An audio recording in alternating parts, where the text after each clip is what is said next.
What's up, Fire Guy crew members? I'm sitting in my chair over there. I just got home from work and I decided I should do a question and answer video. So I posted up on Facebook for everybody to ask me questions, and I actually got a lot of good ones. So here goes. Let me pull them up on my damn phone first. I just watched my birthday video that Heather made for me, and a lot of my friends sent in little video parts for it. It was really awesome. Everybody thinks I'm a pretty cool guy, which is weird to me.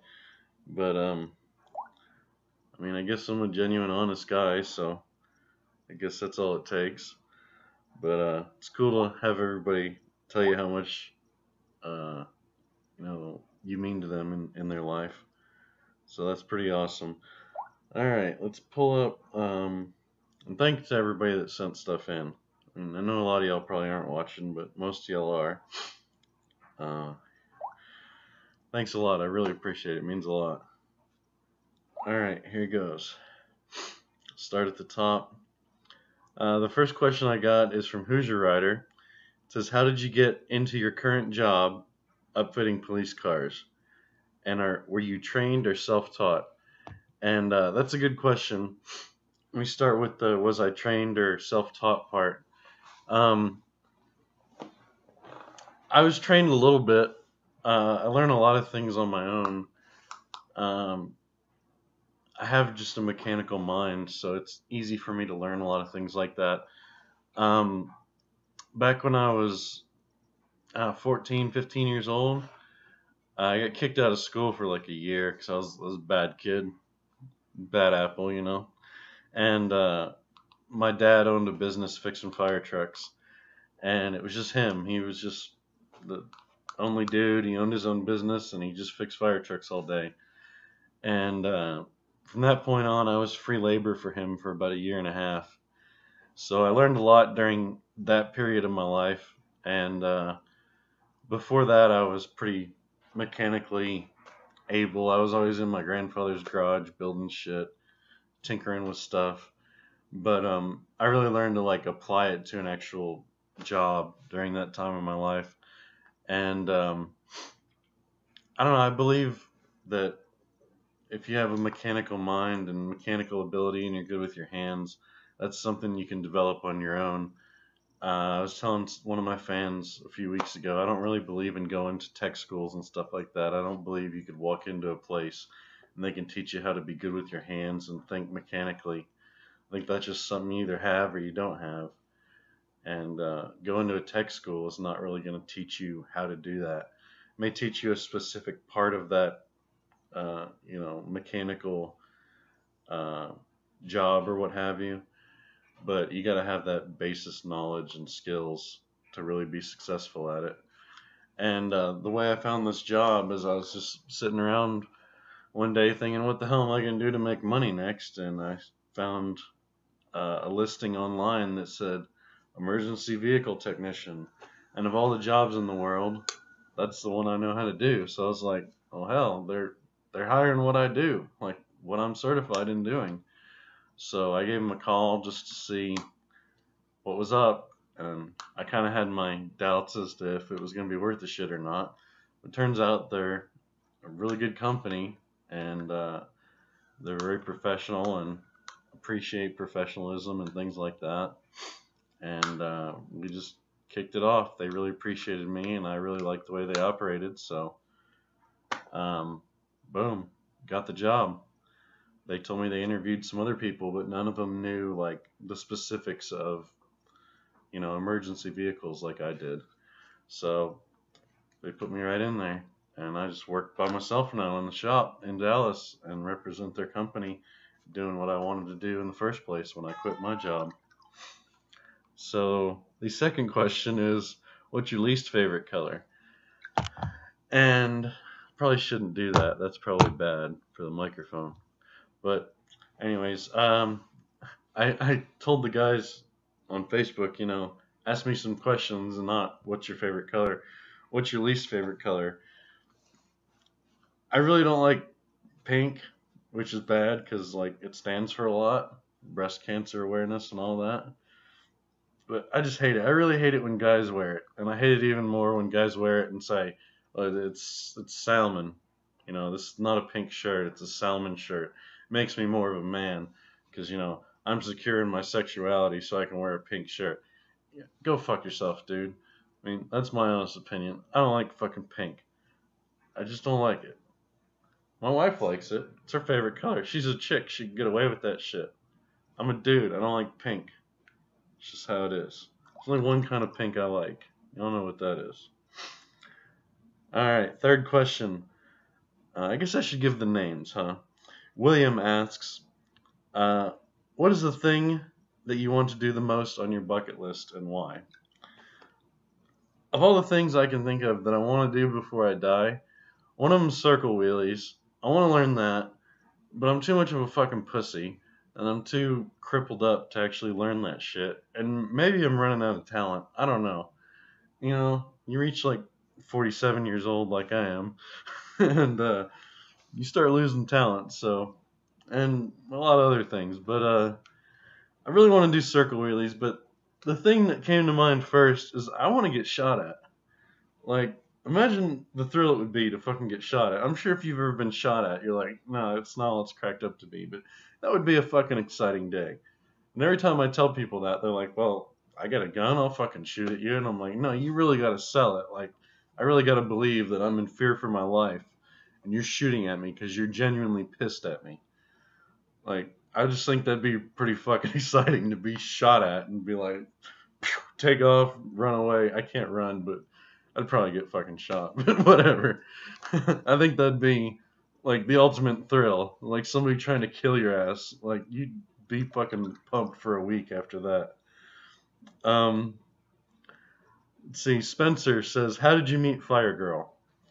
And that got 5 likes. So that's y'all want to know that shit. So basically, I'm just sitting in my house here, single. There's nothing on the walls. None of that. I made that cross, by the way. It says Jesus on it in fancy letters. Anyways, side note. Sitting here, and the doorbell rings. So, I answer the door. This nerdy chick standing there. I'd seen her before. She lives 2 doors down. I'm like, hey, what's up? I hadn't seen a female today. Surprise. You look good.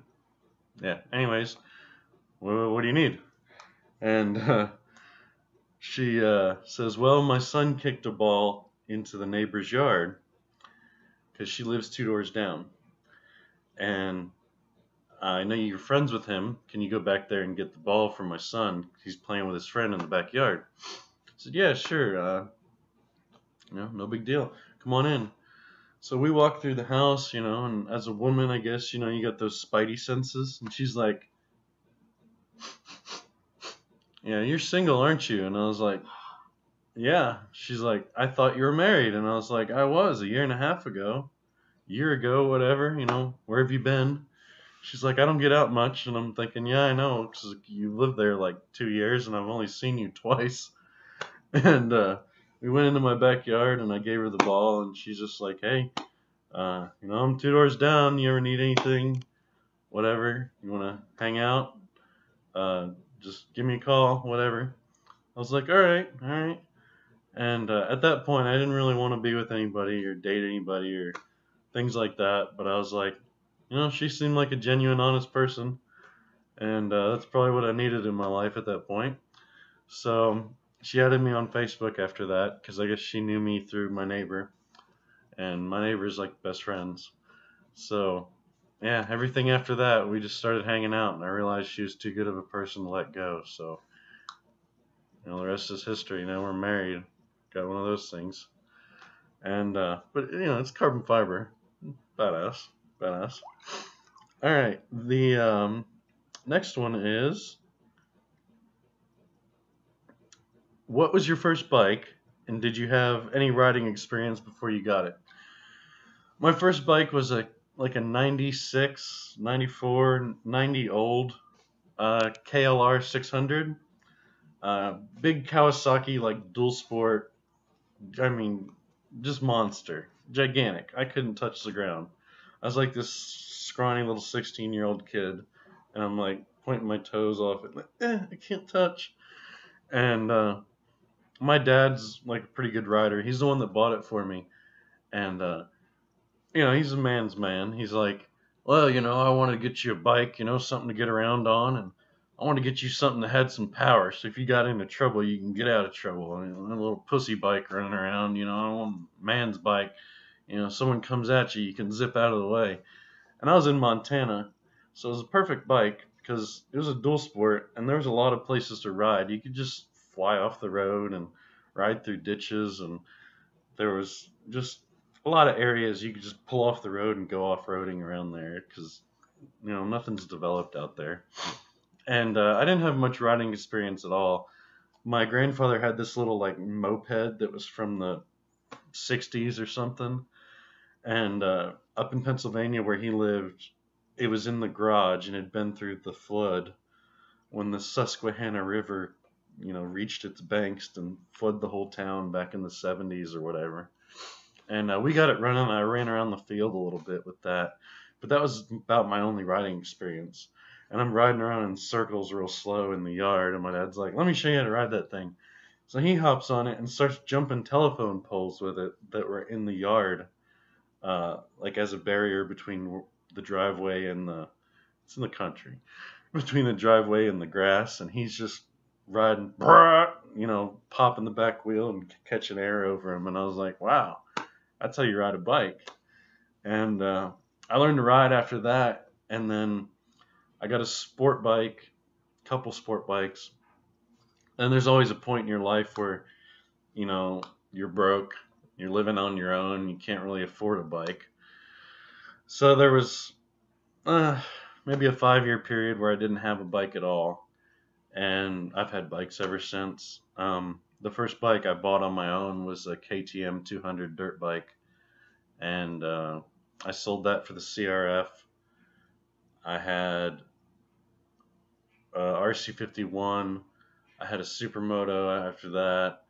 Then I had the Hypermoto, and now I've got the WR. So I haven't had very many bikes in my life. I had a Katana 600. That was like the first bike I financed and bought, and I was like 18. My dad made me give it back because I got this really expensive fucking ticket racing through this town. So he made me give it back, so I don't really count that one. I had it for like a month at the most. Next question is, Richard says, stereotypes of riders and how they changed with shows like Son of Anarchy. I tried to watch that show. It's really got the wrong kind of bikes, and people told me, well, it's not even about bikes. I don't really know what it's about. I watched like 10 minutes of it, and I'm like, this is not, I'm not going to be able to do this. And I don't know. Shows like that I just can't handle. And I really don't like the Harley lifestyle. I feel like a lot of Harley riders are just putting on this front like they're some big badass because they just bought a Harley. And most of them can't like actually ride. I don't mean ride good. I just mean ride. These dudes can't ride, And just the way they put on in that show, like, I guess, riding's life and we're badass and look at our bikes and, look at us. That's not riding for me. Riding's, what you get out of it, not what the image you project to other people and what you want people to think about you. That's not riding to me. Riding is just how you feel inside and the joy you get from actually doing it, not your image, So I don't really like stuff like that. I think the most negative impact that riders have on the actual thing of riding is just being disrespectful to other drivers and stuff. I really try not to do it, but a lot of stunt riders in this area are like that, blocking traffic, being disrespectful, kicking cars, saying fuck you, just random people, If someone kicks you off, cuts you off, you got every right to you shouldn't kick any cars. That goes bad. You kick an object that weighs more than you and your bike, you're going to go somewhere and that car is going to stay there. knocking mirrors off, that's the best way to go. And I haven't had to do that yet. But, just be respectful to other drivers and don't make other drivers think, well, bikers are fucking dickheads. Because then they're going to run you over and nobody wants that. So, when I'm out doing my wheelies and riding and stuff, I try to be real respectful and not make people uncomfortable and do it in the right place and things like that. Just be respectful and responsible when you're riding. And I feel like a lot of stunt riders are like, fuck you, fuck the police, fuck everything. And that's not really the way to be. So the next question is Emmanuel says, if money were no object, what bike would you get brand new? Right now, I'd get a trials bike. I mean, if money was no object, I wouldn't get the most expensive bike there is. I'd get a lot of bikes because I want to do all kinds of riding. And I want to do dual sport and supermoto and off-road and road racing. I want to do it all. So I wouldn't have the most expensive bike. I'd have one bike of every style riding. I don't really think I'd have a cruiser. If I had anything, it'd be like a sport touring bike, like maybe even a Goldwing or something. I guess that's not sport touring. That's more like touring. But I'd like to take a trip where it's just like me and my wife, talking like old people on the intercom, laid back with the seat warmers on. That'd be cool. But yeah, I'd want to get a kind of bike that I don't currently have. But as far as like the most badass, awesome, fast bike, the Panigale's pretty awesome, but that's just like a hey, look how big my dick is kind of bike. I feel like the most awesome bike you can get for the money would maybe the BMW 1000RR. That's a really technically advanced, badass bike. I'd love to have that bike. They say if you get a sport bike, that's the bike to have. I don't have a sport bike right now because I don't really want one, but for a fancy bike, that'd be the one I'd get for sure. Next question is, if you could have either, this is from Hoosier Rider again, if you could have either Jason Ellis or Wax perform for your birthday, who would it be? And the plot twist is that Lil Dicky would open. And I've been listening to Wax and Lil Dicky a lot. That shit's awesome. Wax especially is like super fucking talented. And Lil Dicky is just interesting. I mean, these people that started their entire careers on YouTube, that's like something new nowadays. Just, do your thing and get out there, and before you know it, you're really fucking popular, unlike me. And these people have like millions of views, and they deserve it. They're talented as shit. Wax always says, you put your stuff on YouTube and the cream rises to the top. You don't have to get out there and get the right exposure and be in the right place at the right time. You just put your stuff out there, and if it's good, people are going to watch it. So, now Jason Ellis, I always say I'm just like that guy. He's like, if you don't know who Jason Ellis is, he's got the Jason Ellis Show on Faction, Sirius Radio, Channel 41. And he's just a real badass, man. He's been through a lot of shit in his life, and I can relate to that. And he's just a really gnarly dude. And he's got a band too, whatever. But that's what Shane's talking about. If he could do a concert or Wax could do a concert, which one would I rather hear? And I'd rather hear Wax for sure. I'd like to kick it in the after party with Jason Ellis, but a concert with Lil Dicky and Wax, that'd be the shit. Like, I'd fanboy it up in there. Not so much for Lil Dicky. Like, I don't have the musical respect for him, even though he's mad talented. But Wax is, like, really fucking talented. Like, to be able to play the acoustic guitar and shit like that, I wish I could do that. But I have no musical talent at all. So, yeah, that'd be a good day. See Lil Dicky, Wax, and hang out with Jason Ellis afterwards. That'd be the bomb. Next question is, what's your favorite beer? I don't drink beer. It's not my thing. Maybe I'm not man enough yet. I don't know. There's Heather right there. There she is. There she is. Oh, stole the show. Yeah, if I drink anything, it's going to be like Fireball or Rumplemints. That's my thing. But I don't really drink. I drank a lot when I was single. Like, I had the single life. You come home, you wash your balls, you drink till you fall asleep. That's about it. That's about all I did. Um, but I don't really drink anymore. It's like not even once a month. I drink for all the wrong reasons now. Like if I'm pissed off, I'll drink, and then I just tell Jax that I drink like 18 beers a night, just so he could, you know, tell the wrong people. Little joke I play. Whatever. All right. Next question is, what would you use to kill someone? I'd be wrong if I said I've never thought of killing anybody. People piss me off in my life, but I always thought I'd use a hammer. That's pretty metal. Some Metallica, kill 'em all shit. Or just my bare hands. I feel like I've been angry enough at people certain times. I kill them with my bare hands. That's pretty awesome. Just to shoot somebody. It's not really heartfelt. You don't really mean it. Reach out and touch somebody. What's your second favorite bike? It's a weird question. I don't know. Second favorite bike. I guess it'd have to be a dirt bike. And if I could have any dirt bike right now, I guess it'd have to be a KTM. If I could get like a KTM with a 450 XC or whatever, electric start, because I'm old. I'd really like a nice KTM, like cross country bike. That'd be my second favorite bike. My first favorite bike would have to be like a supermoto or a road bike. But you gotta have the off-road bike, the beater, to throw around in the trees and stuff.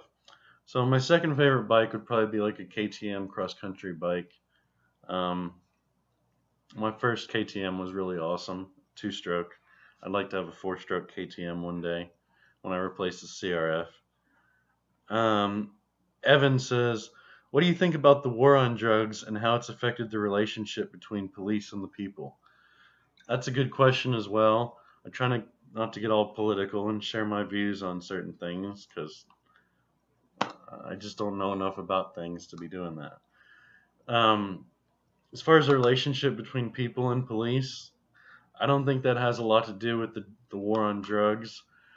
I think the relationship between people and police is shit right now. People don't trust police. They say you're like 8 times more likely to die from a police officer shooting you than you are to die in like a terrorist event. And that's pretty fucked up. I mean, they got this big thing going on in Ferguson right now, Missouri. Let me get a drink here. Magic. Yep. So they got this big thing going on in Missouri right now about this cop that killed a black dude. And everything's pointing to, the cop had every right to shoot the black dude. The black dude was threatening him, coming at him, self-defense kind of thing. Was it the right thing to do? Maybe not, but he had every right to do it. I mean, if you feel threatened and you're a police officer, you could fucking shoot somebody. There may be other ways to handle it, but when you're in that moment and somebody's attacking you and you're all on your own, there's less lethal ways to handle that. But, is that really going to go well for you? Who knows? I mean, that's the argument, is if you feel threatened for your life, you have every right to shoot that motherfucker. Especially if he's not obeying your commands and he's being a crazy motherfucker. I don't know. I don't know anything about the case. I just know that all the evidence is pointing to that dude had every right to shoot that black dude.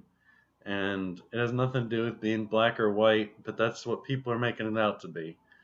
And I think that's the whole wrong reason to riot. There's a lot of better examples in this world of why we should riot and fight the system. That's just a bullshit example that's being like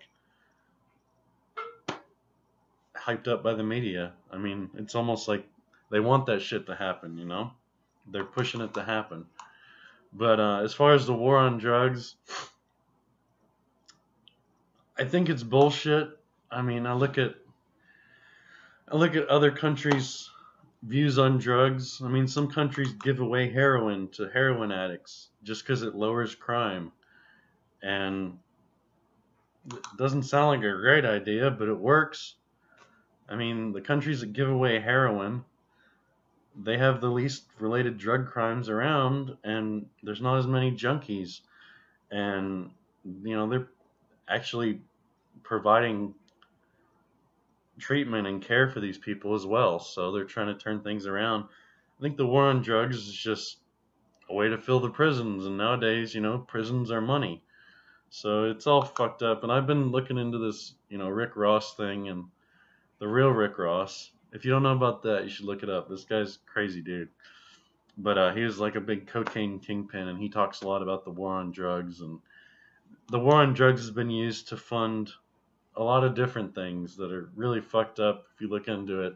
It's way deeper than I want to go right now. But yeah, I think the war on drugs is bullshit. I think as in general, marijuana should be legal everywhere, especially for medical use. I think it's abused in the system. Like my toe hurts, I need pot. That's not the most legit way to go around doing things, but hey, I think it should be legal. I mean, there's nothing wrong with it. Alcohol's way worse. I know a lot of potheads. You ask a pothead, hey, would you rather drive drunk or drive high? Just an example, but like, I'd drive high. I can make good decisions when I'm high. Alcohol's fucking terrible. You don't want me driving on alcohol. And same thing about just functioning in life. You could function in life on marijuana. You can't function in life on alcohol. Doesn't work. Alcohol's a way worse drug than marijuana. Why don't we get rid of that? It's because you can grow it in your backyard and they can't tax it. That's why we don't embrace one and get rid of the other.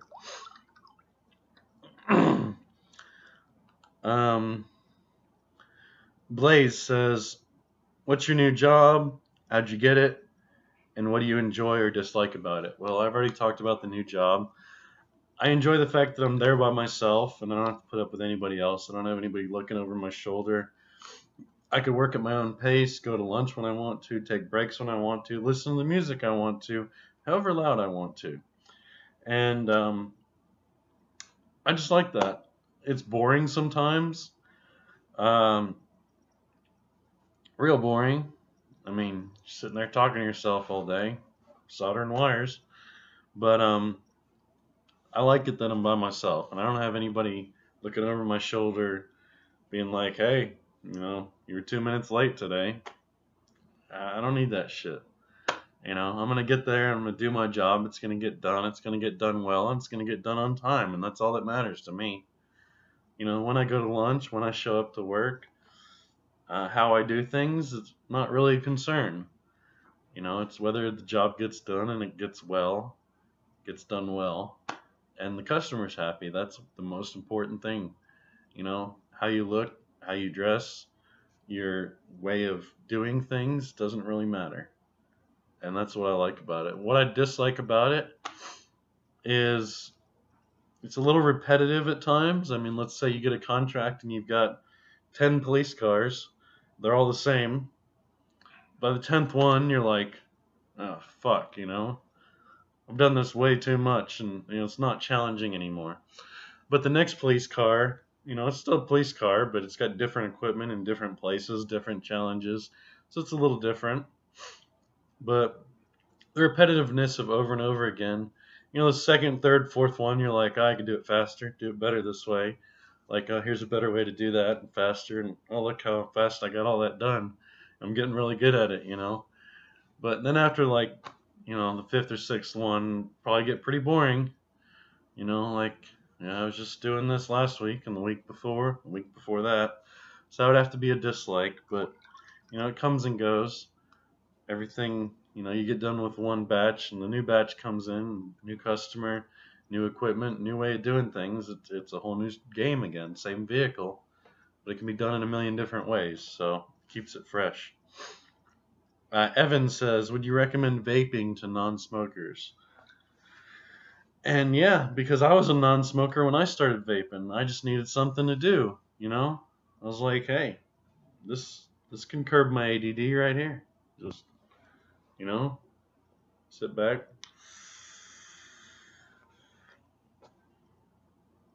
Something to do to relax, You work in a shop environment. Everybody goes out, every couple hours, has a cigarette, bullshits. I go out and stand there. So now I got something to do with my hands, which is good for me. I always need something to do with my hands.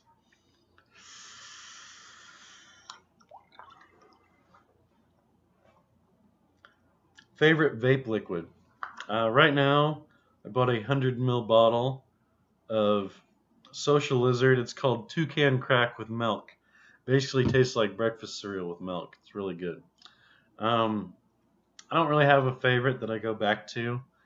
I like fruity flavors, custard flavors, things like that. I just kind of skip around. I don't really have a favorite that I go back to. My favorite right now is this stuff. It's really good. Social Lizard here in the Dallas area. It's cheap too. That bottle was like $40. It's 100 milliliters. Usually, a bottle of premium juice would be like $22 for 30 mils. So 22 for 30 mils, and this was 40 for 100 mils. So that's a good price. Eric says Dorsaduro versus Hyper. Um, as far as Aprilias go here in the States, in this area, I think I don't know a lot about the rest of the country and Aprilia dealerships, but in this area, there's a couple of Aprilia dealerships, and I don't feel like the parts are here for those bikes. I don't feel like the technicians are here for those bikes. The knowledge is here for those bikes. I just think it's very foreign to us, and to get the parts availability, the experience, and just knowledge of that bike in this area is just not there. It's a very exotic bike for this area. To where the Hyper, I mean, it has an engine that's been basically the same since the 70s, and there's knowledge about it. There's videos on YouTube. There's people around that have the experience on that bike, on that engine. It's based off of the Multistrada. It's all there. It's been there for a while. There's people that know about it, and that's what makes it or breaks it for me. Versus the performance, the weight, the styling. It all gets overridden by I can't get parts for it. Nobody knows anything about the damn things around here. So it'd have to be Hyper for me. I mean, there's not a lot of wrecked bikes you can get parts off of, but they're around. People make things for the bikes, and I just think if I had a Dorsaduro, I'd be the only one that had one. And if I wrecked it, I'd be fucked, I'd have to buy Aprilia parts for it, and I'd have to figure out everything on my own, and they're not very reliable, Aprilias. So that's been my experience. They say if you're going to have an Aprilia, you should probably have two, so you could ride the other one when one's broke down.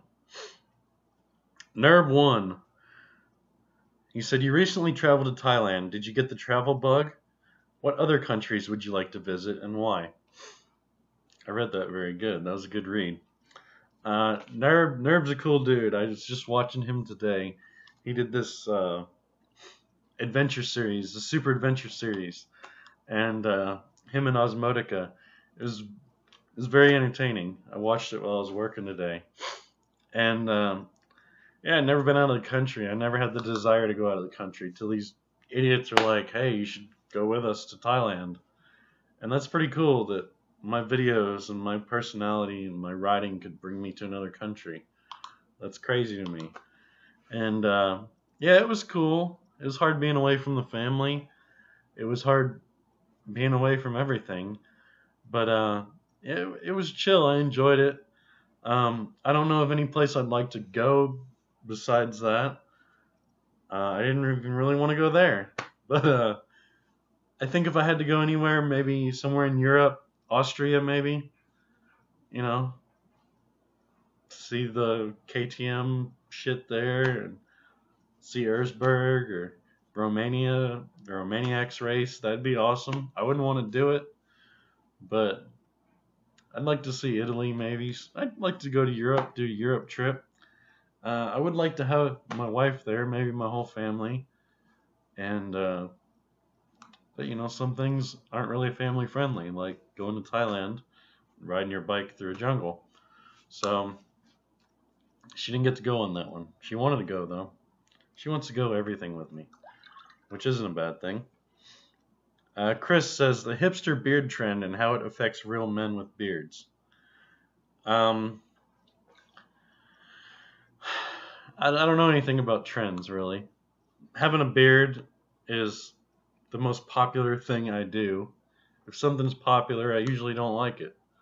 It means it's soaked up by the rest of society and it's overplayed, it's unoriginal, and I'm not all about it, you know? Too many people are riding supermotos right now, in my opinion. It used to be this cool thing that only we did. Now everybody's starting to do it. So maybe I'll go on to the next cool thing, which I don't know what the hell that's going to be, but I hope it's something awesome like Supermoto. Because the minute they have a Supermoto show on TV, like Sons of Supermoto, I'm out. It's too mainstream. I don't like mainstream music. I just don't like it. It's unoriginal. If too many people know about it, it's bullshit. It's like when Travis Pastrana became really popular. I was a fan of him for a long time. It was like, hey, you heard of this Pastrami guy? He's really good. He's got a show now on MTV called Nitro Circus. And I'm like, yeah, like the 18 freaking movies he's had called Nitro Circus. Oh, really? Oh, I didn't know he had movies. It's like once it reaches that point, it's not really cool anymore. So I don't even know what the question was. I just went off about the beard thing. Yeah, so I don't really follow trends and stuff like that. Like I said, having a beard's a little too popular for me to be doing it right now, but my wife likes it. I don't know shit about hipsters. I couldn't even tell you what they are. So I can't answer that. I don't follow that shit. Um, when it comes to motorcycles, what really attracts you to one? Brand design, paint, mods. I like a bike that's real quality out of the factory. That's why I like KTM's and Ducatis. Um, I don't know, what attracts me to a bike is what I can do on it. The places I could go, the adventures I can have, the flexibility of what the bike can do. I like a bike that can do a lot of different things. So that's what attracts me to bikes. That's why I picked the bikes that I have. Um, one guy wants me to do a vape video. What bike would you sell if you had to sell one? It's a good question because I've thought about selling one. I don't know which one it would be. I feel like the last bike I'd get rid of is my Ducati, but at the same time, it's just a road bike. To where the CRF I could ride on the road, the WR I could ride off road. So I could do two things with one bike. I I think the last bike maybe that I would get rid of would maybe be the WR because if I want to do like a dirt day, I could get dirt tires for it and do a dirt day, and it does all right on the road, and it does all right as a supermoto. So that'd be the best all-around bike. That'd be the last bike I'd keep, I guess, if I had to get rid of them all. The first bike I'd sell, maybe it would be the Hyper. I love it the most. Like I have the most connection to that bike, but practicality, it does the least. You know. Um, I guess I'd have to get rid of that. But besides that, my CRF is really beat to shit. So, like the bike that I've ridden the most and beat the shit out of and is the oldest and most finicky, broken piece of shit I have would be the CRF. And it's still a decent bike. I mean, it's never let me down. But it'd be a toss up between the CRF and the Ducati for selling it first. Um, if you had to choose between riding on the street or off road, what would you choose? One bike and one terrain. He said it's hard to get a plated bike in California that's worth a damn. Um, I think I would choose off road. You're off road. There's no rules. You can do whatever you want. You could ride how you want. Um, there's the road is just the road. You got to find a good road, and like you could find a little bullshit, anything, and just find fun in the dirt. It rains. It's completely different terrain. I like being off road better. So yeah, if I could do one type of riding, I think it would be off road. I really enjoy cross country. The only thing I don't enjoy about it is you got to load your bike up and ride like hour and a half to get anywhere to actually do some really hardcore shit. So that kind of sucks. It takes a whole day to go ride, but off-road is where it's at. No rules. It's just awesome. There's a couple jokes here. I was just talking about Nerb and his adventure show. He did some really lame jokes for Halloween. Really lame. He's a dad, dad jokes. Here's some jokes for you, Nerb. What's brown and rhymes with Snoop? Dr. Dre. Yeah. What's green and smells like red paint? I don't remember what the answer is. What's green and smells like red paint? Green paint. All paint smells the same, right? So there you go. There's some dad jokes for you, Nerb. You can tell your kids. They might not get the Snoop Dogg Dr. Dre one, but the paint one, they're all over it. Mike says, if you could design your own motorcycle, what would it look like? I don't know. I've got a design mind. I can make mechanical things that work.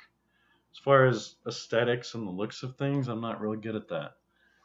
Oh, by the way, it's been my birthday for like 25 minutes. Woo! Happy birthday. I figured this video would take forever.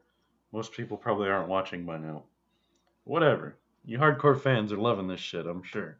Find it completely interesting for some reason. The coolest design I've seen lately is someone took a Hyper Motard and put CRF plastics on it and a CRF tank. And it sounds like, why would you do that to a Ducati? It's a beautiful bike. Why would you put inferior shit on it? It looked really good. It looked like what the Hyper should look like. I don't know. It just looks like a dirt bike that's going to kick your fucking ass. That's my favorite design right now, is a Hyper Motard with CRF plastics. Look it up. Badass.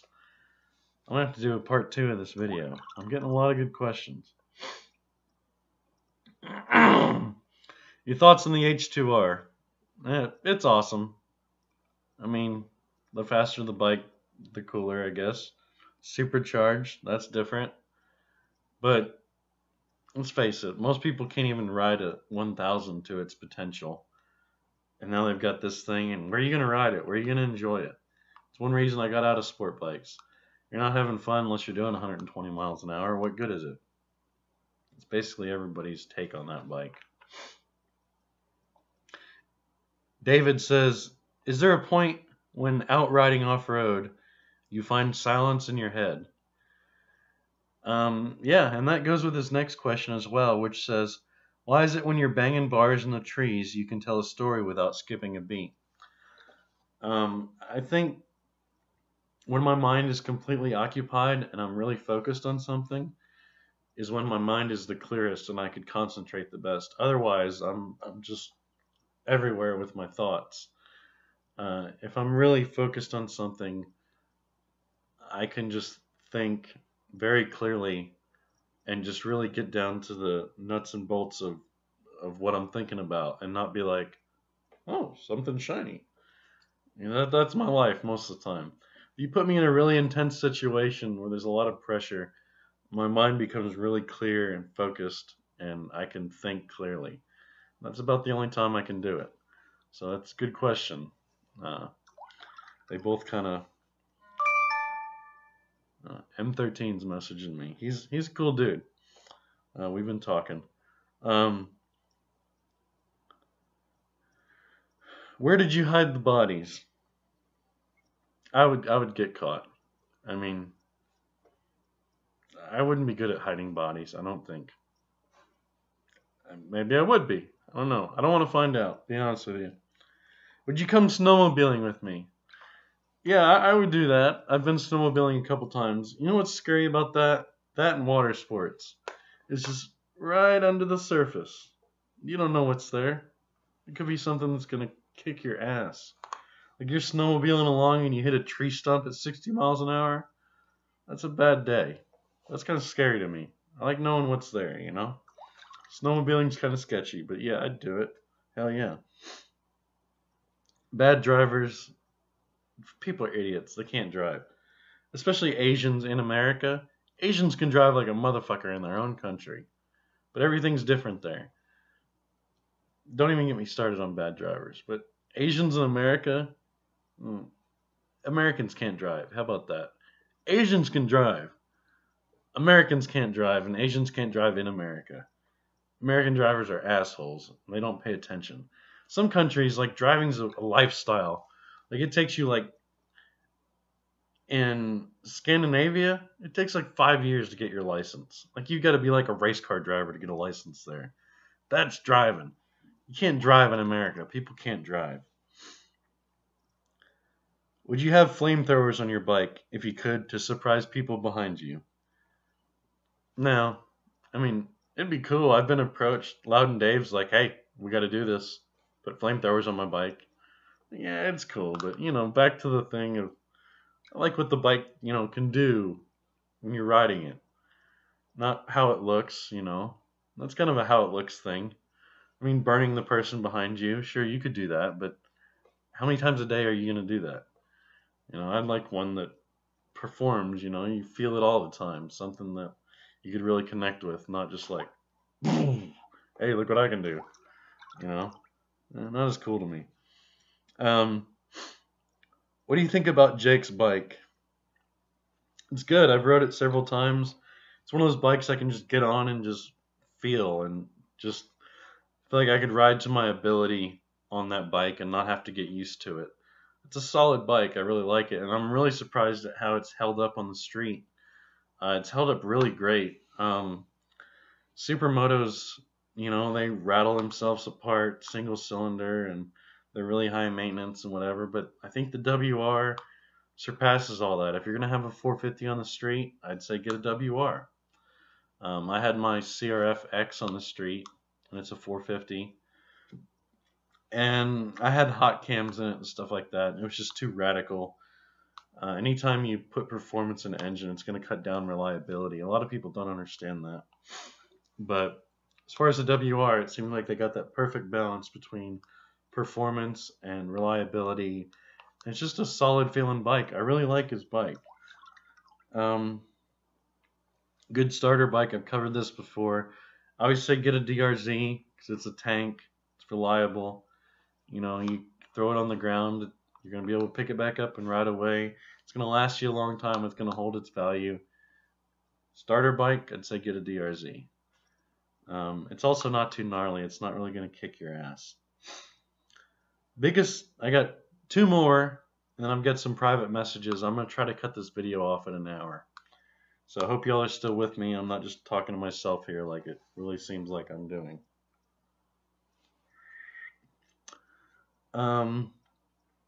Biggest accomplishment in your life, or what's the most difficult thing you've had to overcome? The biggest thing I've accomplished in my life was, when I set out, it's kind of everything kind of has its good and bad points, but when I graduated high school, I thought, am I going to go to college or what am I going to do with my life? And I thought, well, I've already got a really good skill. I could fix fire trucks and I've got a career. I felt like I had things that other people my age didn't have. I had a future. I had something I could do to make money. I felt lucky that I had that. And I was like, I'm going to be the best damn emergency vehicle technician I could be. So it was a long process, and I became basically a 2-time master certified mechanic, and that was a big deal to me. That was like my biggest accomplishment.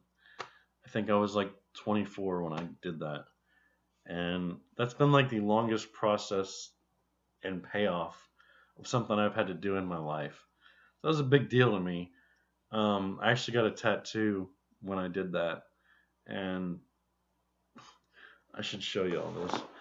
It means a lot to me, and everybody else hates it, but that's all right. And it's not even on that leg. No, I'm an idiot.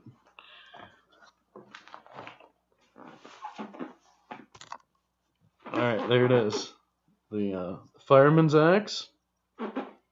You got a blade there, and it turns into a wrench. So that's my tattoo I got. when I was a master certified fire truck technician. And it means a lot to me, the wrench turning into the axe, something I came up with. Not anybody really likes it, but, that means a lot of hard work to me. And that's why I got it, because I figured, if I stopped fixing fire trucks tomorrow, the day after I got that tattoo, it'd still be a really big part of my life. And as far as, the hell's my phone? There it is. Other things I've accomplished in my life, difficult thing I've had to overcome. It's me, I work on me every day. I try to work on me, and I'm a weird one, It's hard to overcome certain things, and most of it's in my head, So overcoming me, trying to figure me out, that's the hardest thing. I'm still doing that every day. It's hard to keep a positive attitude about things sometimes, but yeah, I work on me every day. I try to be a better person. And I try to be good to other people, and I try to learn as much as I can about me and why I do the things I do and why I feel the way about things, that upset me or whatever. So yeah, the hardest thing I've ever had to work on is definitely me. Um, have you ever heard of a horror that is the giant river otter? And I should look it up. So here goes. I'm gonna look up the giant river otter. I didn't do this ahead of time because I didn't want to ruin the surprise.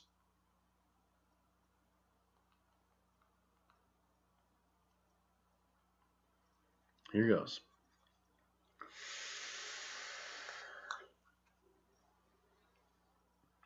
Images.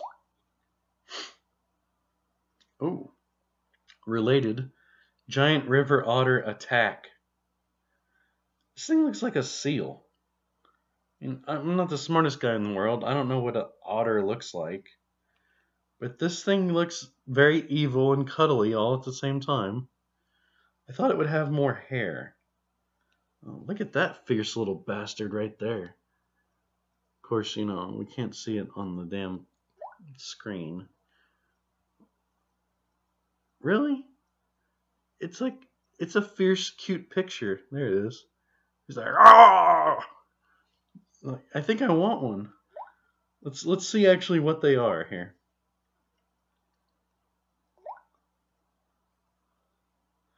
All right, Wikipedia. Let's see how much these things weigh. They're from South America.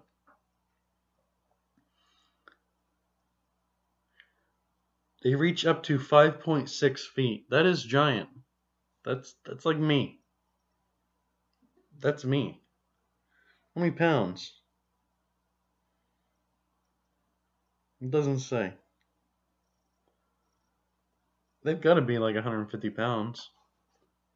That's pretty damn scary. Teeth on that thing. Bullshit. I don't want any part of it. Change my mind. Alright, I've got a couple messages. I don't know why people decided to send me messages instead of comments, but here goes. I think Michael here sent me a question. He said happy birthday and recommend on a first bike. Alright, Kyle says, what do you feel like when you're riding your bike? He says, I feel like I'm out there with the birds and the trees and all of that. And yeah, I feel that too. I mean, the way I can touch nature is scream through it on a high horsepower machine on one wheel. But yeah, I feel at peace. I feel happy. I feel like I'm doing what I enjoy doing. There's some pain involved with my back and all, but that's the most enjoyable thing I could do. I love it, man. It's what I'm all about. How did I become friends with Jake? He also asked, where does your passion for two wheels come from? I think everybody knows. I mean, you've either got the passion for it or you don't. And let me know if you're going to answer these in a video. Daniel, yes, I am. Here goes. How you became friends with Jake? Well, I've told how I met Jake before, but it's on supermotojunkie.com. Back in the day before Facebook, MySpace was around, but There's this guy, and his name was The Garden, and he talks about it. He talks about actually riding to my house and how he remembers that. But when we met the guy, we're like, The Garden, what's up with that? You a farmer or something? What's going on? And he's like, well, it's actually, the garden snake. And, he was like a little quieter than he is now. He's like, oh, it's actually, the garden snake and whatever. I just didn't feel like typing in the garden snake. So I just put the garden, and that was good enough. So his name was actually The Garden. And it's just, we hit it off immediately. And we've been hanging out ever since. I was actually his first subscriber on his channel. And he'll tell you that. He rolled up one day on a ride and he's talking to himself. And I'm like, what the fuck you doing, dude? You're a little weird. He's like, oh, I'm motovlogging. And I'm like, what's that? He's like, well, you ride around and you talk into the camera. And I'm like, I could do that. That sounds cool. And I started motovlogging like a couple weeks after he did. I just didn't go as hard as he did. He went hard. He did it good. And I thought, well, I'm about as entertaining as that dude. I could probably do it too. So yeah, we've been friends ever since. We were friends, years before motovlogging was around. But uh, that's how we met, was through a supermoto ride, basically. Let's see what else we got here.